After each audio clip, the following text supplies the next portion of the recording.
Halo adik-adik semua. Oke, jadi pada pertemuan kali ini kita akan belajar mengenai sistem pernapasan pada manusia dan hewan, sistem pencernaan pada manusia, dan sistem peredaran darah pada manusia. Oke, jadi kita bakal mulai dari sistem pernapasan terlebih dahulu nih. Nah, seperti yang adik-adik rasakan sekarang, ketika adik-adik bernafas, maka udara akan dihirup pertama kali melalui hidung. Oleh karena itu, hidung bisa disebut sebagai tempat keluar masuknya udara. Karena setelah udara masuk ke dalam, dihirup dari hidung dan masuk ke dalam paru-paru, akan dikeluarkan kembali melalui hidung. Di hidung inilah juga merupakan tempat penyaringan udara dari kotoran-kotoran atau bakteri yang masuk. Gitu. Sehingga saluran pernapasan kita tidak terinfeksi. Nah, dari hidung kita akan melalui faring, laring, dan trakea. Dari trakea akan ada bronkus. Dari bronkus lanjut ke cabang-cabang. Jadi bronkus itu seperti jalur tengah dari sini sebelum mengalir ke dua paru-paru kita. Nah, dari bronkus dialirkan ke bronkiolus, lalu masuklah ke paru-paru, disebarkan melalui paru-paru kita, udara yang kita hirup. Nah, di paru-paru kita ini, tepatnya di dalamnya, itu ada yang namanya alveolus. Jadi, alveolus ini adalah tempat bertukarnya udara CO2 dan O2. Gitu, teman-teman. Itu kalau untuk manusia. Manusia kan bernafas dengan paru-paru. Nah, di sini aku juga mau kasih note buat kalian. Kalau untuk hewan-hewan lain, seperti misalnya ikan. Ikan itu bernafasnya dengan insang. Gitu. Atau hewan apa lagi ya? Cacing. Cacing itu bernafasnya dengan kulit. Gitu. Nah, selanjutnya itu contohnya ada di sini burung. Nah, burung punya dua alat pernapasan, yaitu paru-paru dan pundi-pundi udara. Jadi, burung ini ketika burung sedang terbang, paru-parunya ini terjepit. Jadi, mengakibatkan dia kesulitan untuk bernafas. Nah, di saat burung ini paru-paru yang terjepit, ia akan menggunakan alat bantuan untuk bernafas, yaitu pundi-pundi udara. Gitu. Oke, mungkin segitu aja dulu kalau buat yang pernapasan manusia sama hewan. Sekarang kita lanjut ke sistem pencernaan.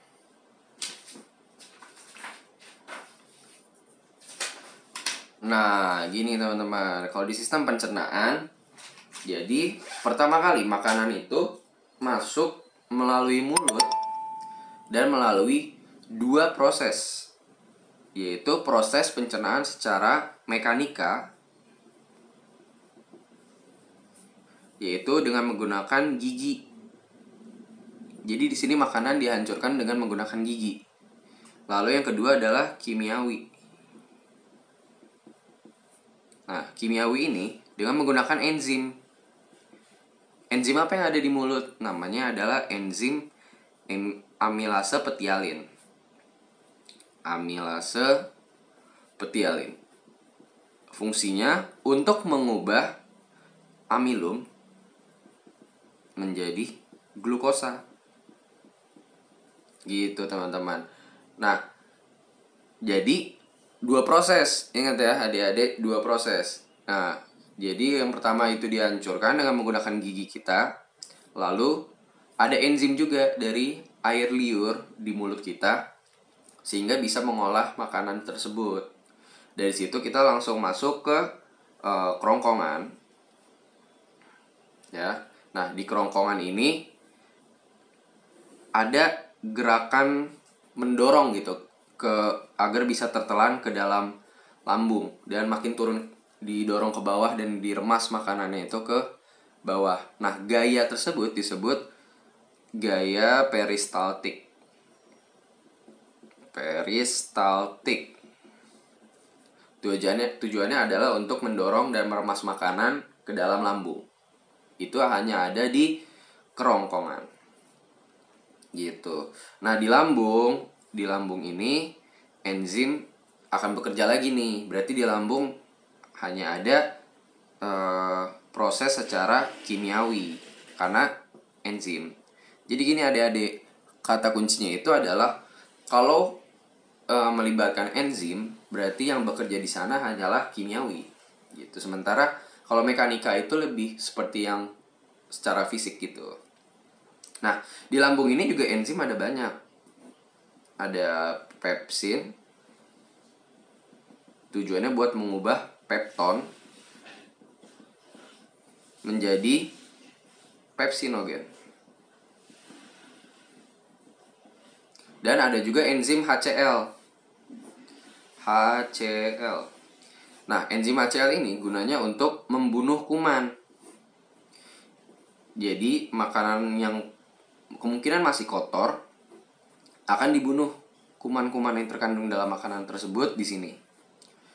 Lalu kita akan melakukan penyerapan melalui usus halus dan melakukan penyerapan air dan garam di usus besar. Jadi air dan garam yang kalian konsumsi akan diserap di usus besar. Setelah usus besar, udah deh, sisa-sisa makanan yang zat yang tidak perlu akan dibuang melalui anus dalam bentuk feses. Ya, gitu. Lanjut, kita masuk ke sistem peredaran darah.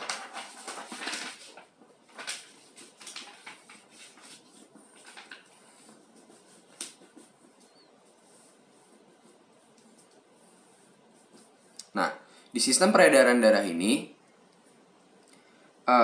kita memiliki dua jenis peredaran darah. Yaitu ada peredaran darah besar dan kecil. Nah, untuk peredaran darah yang besar, yaitu adalah gampangnya adalah ini jantung kita. Oke, gampangnya adalah ini jantung kita dan ini boleh diibaratkan sebagai jaringan kapiler atau jaringan peredaran darah yang ada di seluruh tubuh kita. Jadi, di saat peredaran darah besar berlangsung itu darah dialirkan melalui jantung ke seluruh tubuh dan balik lagi ke jantung. Kita anggap di sini ini tubuh kita ya, tubuh kita secara full. Ini tubuh kita secara full.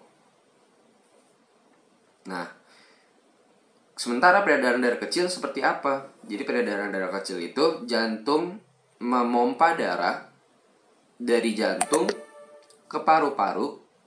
Ini kita anggap sebagai paru-paru ya.